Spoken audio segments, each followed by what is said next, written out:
subframe. Oh. I did not see that. Forgot about some wires. No. Alright, what's up guys? We're back again here today, working on the Is300. We got some new stuff to put in here. It's going to be a good time. This time we're going to be doing a rear subframe swap with this brand new unit right here. My old one is damaged. I'll take you under the car, give you a brief look at it.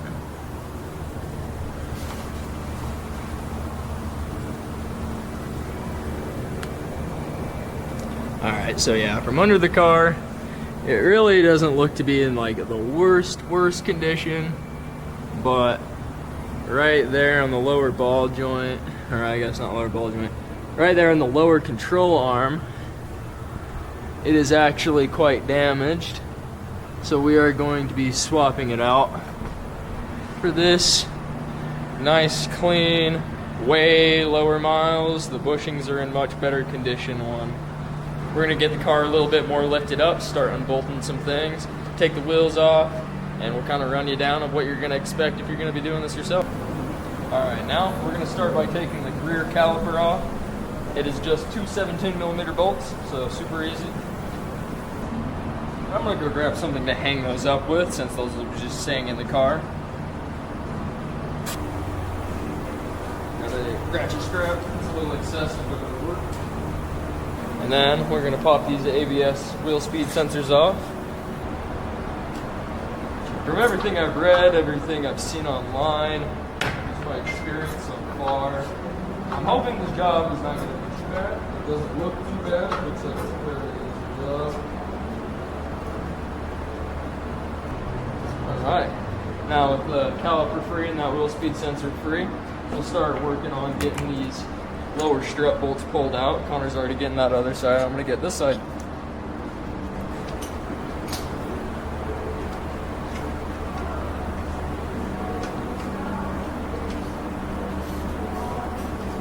Yeah, we got the strut disconnected, caliper disconnected, wheel speed sensors disconnected. Alright, now with that lower strut bolt out, I have a little plastic piece on this bottom piece right here.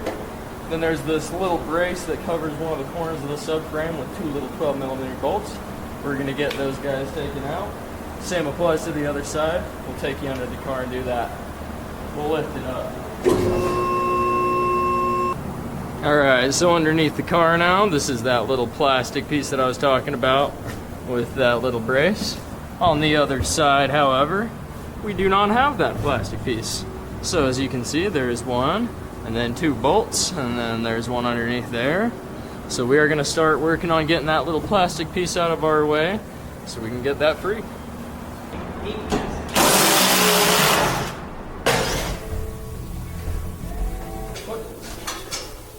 Houdini, the ratchet. Houdini! I was about to say the one that's in my hand.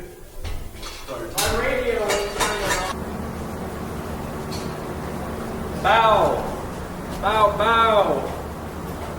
Don't mind the plastic from the bumper melting onto the exhaust. You want that. We have that one. Right now it's 6:39. So it's been 55 minutes. Starting the video. Alright, so he's just finishing getting the park brake cables disconnected from the chassis. And then we're gonna prop up our barrel right here that's holding the new one currently. We'll take the new one off.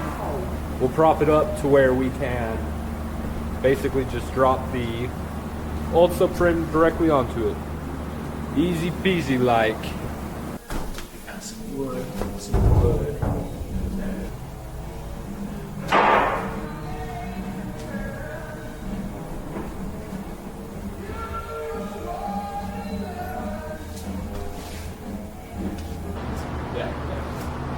Alright. We are gonna go grab a light really quick so we can try to light this up, get some better filmage. Grab these two bolts on each side too. I think this will make it easier for me. already got these cracked loose, and I got the PV blaster on there. Oh, we got a new light if you couldn't tell. Wow! Wow. Time frame, it is 7:50 p.m.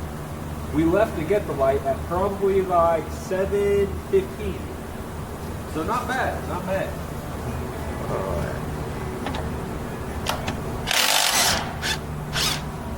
Alright, now we're just gonna start by cracking these 4 corners loose. I'm gonna start with a wrench just so we know it's good and nice, and then we can zip them out. There we go. I'm gonna put my phone there for the light on this. 3.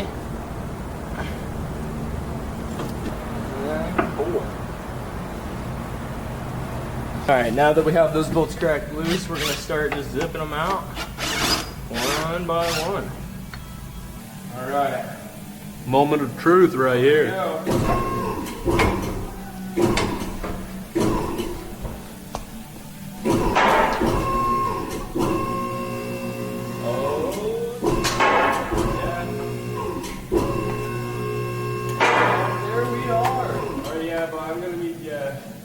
It's not like centered out on this thing, so there's too much weight on the back.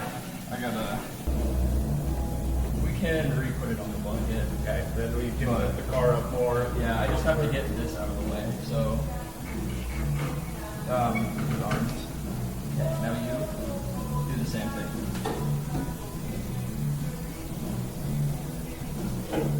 Okay, cool. Now we are good to go.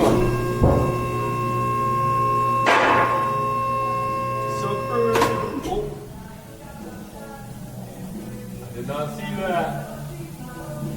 Forgot about some wires. No. We tested the max tensile strength of those, sadly. Well, all right, so fully went to plan other than these, but like there's still wires showing, like those are just ripped right out of, pop, right out of that. We can reattach that. But wow, there you have it. Time reference, how I just said it was 7:50 when we got back, it is 8:03. That was 13 more minutes worth of disconnecting. Quick job so far. Quick. and then, as precaution, we are going to be breaking these loose just by wrench versus. Bad things have happened to us. Yeah, we don't want no broken bolts. Nice little close move so far.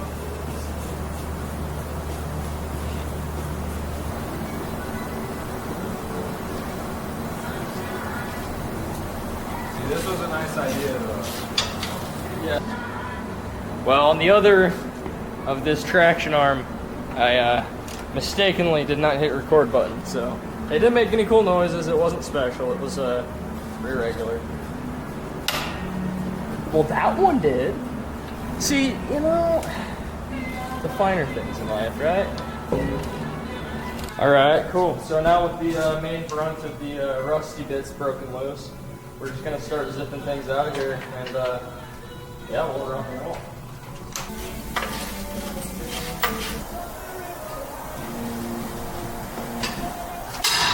Woo! Cranky noises. Finally something does it. Oh, yeah.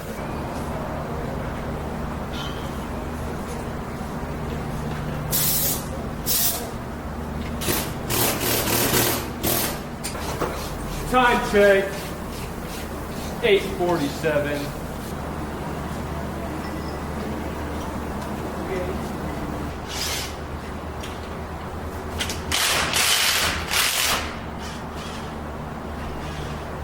Control arm. Bow. We want that.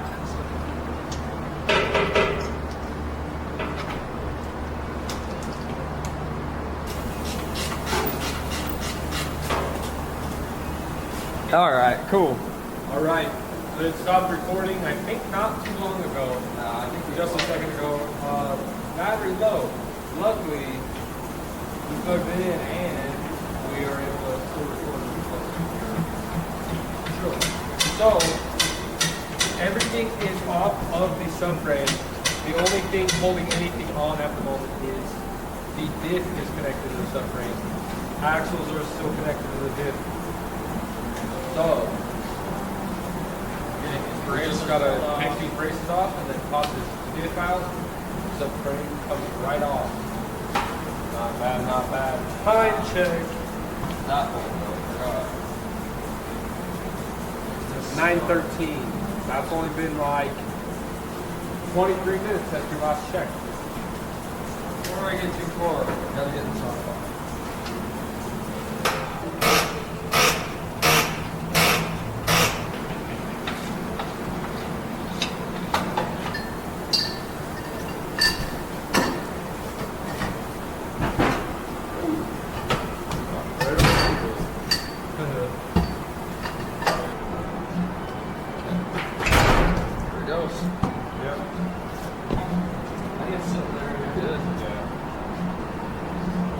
Oh!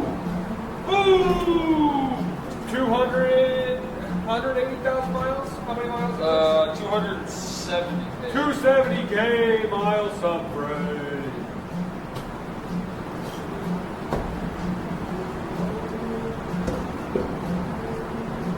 Oh! Time check. Started at like 5:45. 9:33. About 4 hours, but we left for. I'm not on the clock. Well, yeah. I'm taking a continuous stop and read and taking. Exactly. And we went to get this new light so y'all can see what we're up to. That took like 45 minutes. I don't know. Either way. 3 hours. I'm gonna say 3 hours to 3 hours and 50 minutes. Drop the whole subframe, your diff, all the shit on it. Fucking mint, bud. Only little error was not disconnecting that sensor that we didn't see. But if not, it's whatever.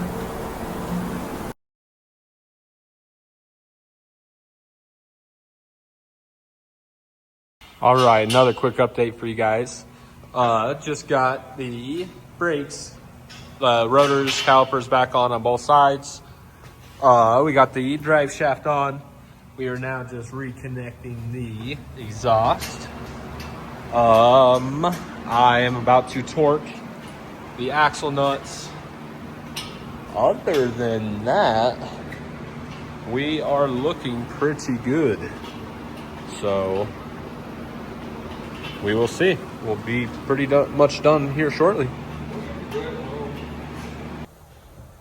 All right, guys. So wrapping things up, we got the car back on the ground, subframe back in the car. All the arms besides the two rear uppers are fully torqued now. Everything is pretty much ready to rock besides those two uppers. Those ball joints were just too bad to tighten up again. And we were going to try to clean things up and get those ball joints torqued down. However, I had someone locally text me and let me know they had a pair of arms for this that I could buy tomorrow night.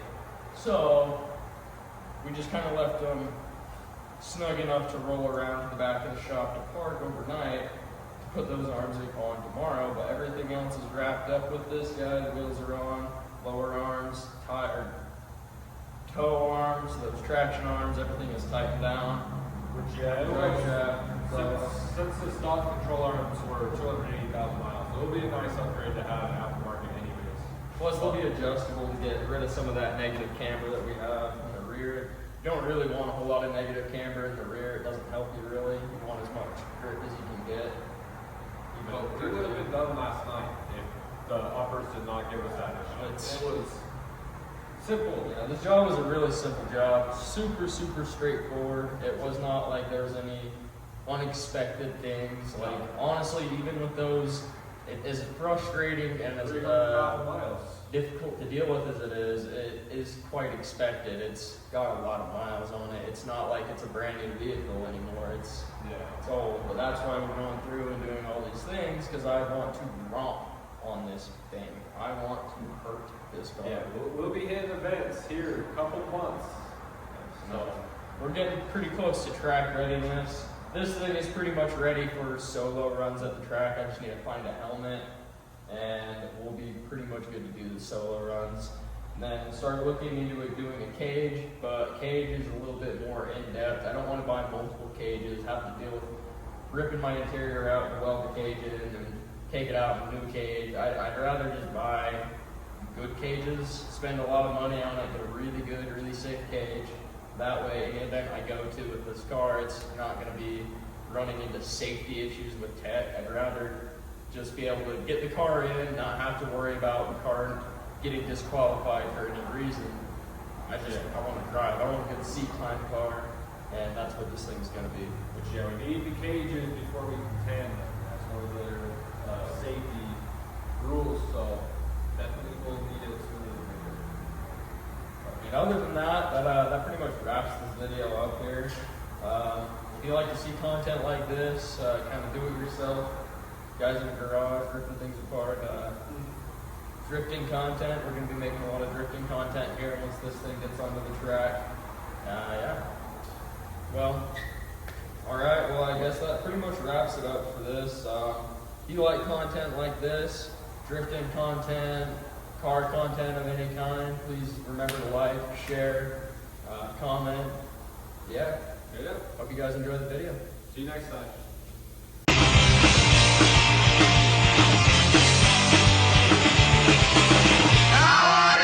Inside your head, wanna know what makes you feel so dead. I don't know what to say.